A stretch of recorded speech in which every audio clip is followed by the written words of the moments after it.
এই জনতার আদালত বিষয়টা কি? इसमें बेसिकली हम लोग जितने भी यहाँ पे लोग आएंगे उनसे पूछेंगे कि उनको कैसा लग रहा है अभया क्लिनिक के बारे में, आपको क्या लग रहा है डॉक्टर्स के बारे में, आपको क्या लग रहा है डॉक्टर जो आंदोलन कर रहे हैं उस चीज़ के बारे में। बस एक पब्लिक का ओपिनियन लिया जाएगा उसमें। त्योहार और प्यार लाती है रिश्तों में ढेर सारा मिठास, परंपरा वही सोच नहीं।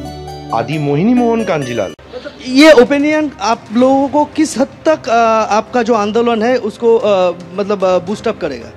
देखिए वो तो हम लोग बोल नहीं सकते, वो तो जनता ही बोलेगी। जैसा जनता का रिस्पांस आएगा, अगर अच्छा रिस्पांस आएगा तो अच्छा बूस्टअप होगा, नहीं आएगा तो तब भी मतलब हम लोग तो चालू रखेंगे। लास्ट टाइम जैसे क्लिनिक किया था पर हम लोगों ने कुछ जैसे जनता से पूछा नहीं था कि उन लोगों को कैसा लग रहा है, तो अब हम लोग कॉमन जितने भी लोग हैं, जितने पेशेंट्स हैं, उन सबको इन्वॉल्व करना चाहते हैं। देखते हैं वो लोग क्या बोलते हैं, उनको कैसा लग रहा है। তুমি দেখতে পাবে যে এখানে যে মৃৎশিল্পী সংস্কৃতি সমিতির অফিস সেখানেই এই প্রস্তুতি চলছে এবং ভেতরে চিকিৎসকরা তারা বসেছেন এবং ভেতরে সেই চিকিৎসকদের দেখানোর জন্য বেশ কয়েকজন রোগীও তারা এসেছেন, বিভিন্ন শারীরিক সমস্যা নিয়ে মানুষজন এসে পৌঁছেছেন এবং সেই প্রস্তুতিটা চলছে। এই যে সন্দীপ, তুমি যে ছবি দেখাচ্ছ এই ছবিটা কলকাতার বিভিন্ন প্রান্তেই রয়েছে, কারণ ডাক্তাররা কলকাতার বিভিন্ন প্রান্তে এই স্বাস্থ্য শিবিরে আয়োজন করেছেন।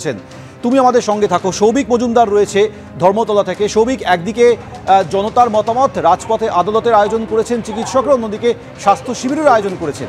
এই স্বাস্থ্য শিবিরে কি কি ব্যবস্থা রাখা হয়েছে? দেখো, যেমনটা তুমি দেখতে পাচ্ছিলে যে সন্দীপ কিছুক্ষণ আগে দেখাচ্ছিল, ঠিক সেইভাবেই ধর্মতলার ওয়াই চ্যানেলে এই যে স্বাস্থ্য শিবির সেটাও তুমি দেখতে পাবে।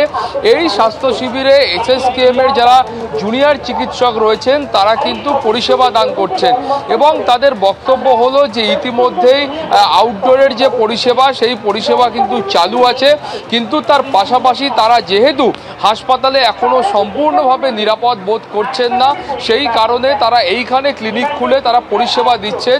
ইতিমধ্যেই তুমি দেখতে পাচ্ছ যে এইখানে যে স্বাস্থ্য শিবির তৈরি করা হয়েছে সেখানে দেখাবার জন্য প্রচুর মানুষ তারা ভিড় করেছেন এবং এসএসকেএমের হাসপাতালের যারা জুনিয়র চিকিৎসক রয়েছেন তারাও রয়েছেন। তারা এখান থেকে একেবারে হাসপাতালে গেলে তুমি এমার্জেন্সি বিভাগে বা অন্যান্য জায়গায় যে পরিষেবা পাবে তার একটা সংস্করণ তুমি এখানে দেখতে পাবে।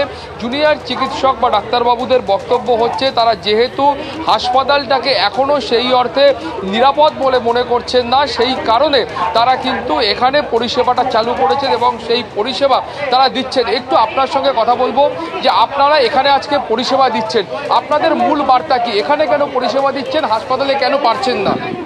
আসলে যেটা হয়েছে যারা বুঝতেই পারছেন আমরা যে প্রোটেস্ট করছি তার অন্যতম উদ্দেশ্য ওয়ে ইজ কর্মবিরতি, কিন্তু এখনও যেহেতু জানেন বিভিন্ন জায়গায় বিভিন্ন সমস্যা হচ্ছে, এখনও হসপিটালগুলো আমাদের পক্ষে আমরা নিরাপদ এখনও মনে করছি না হসপিটাল, কিন্তু ডাক্তার হিসেবে আমাদের নৈতিক কর্তব্য আমাদের পেশেন্টদের সেবা করা বা যারা একটা প্রচেষ্টা আমরা এই অভয়া ক্লিনিকের মধ্য দিয়ে আমরা সবাইকে দিতে চাইছি। আরেকটা প্রশ্ন করবো, জনতার আদালত এর বিষয়বস্তুটা কি আপনারা কিভাবে এটাকে সংগঠিত করছেন? হ্যাঁ, আমাদের যে এই প্রোটেস্টটা হচ্ছে এবং তার সাথে আমরা সবাই বুঝতে পেরেছি আমাদের সাথে সমস্ত মানুষ, সকল দলের মানুষ সবাই আছেন এবং তাদের কি মতামত, তারা কিভাবে আমাদের এই আন্দোলনে তারা কিভাবে সামিল হতে পারে বা তারা কিভাবে এটাকে এগিয়ে নিয়ে পারে, আমাদের কিভাবে হেল্প করতে পারে, এইচ অ্যান্ড এভরি আইডিয়া যদি কারো মাথা থেকে আসে সেটাও আমরা এখান থেকে পেতে পারি আর সেটা আমাদের আন্দোলন কীভাবে চালাতে পারি তারা হেল্প করবে।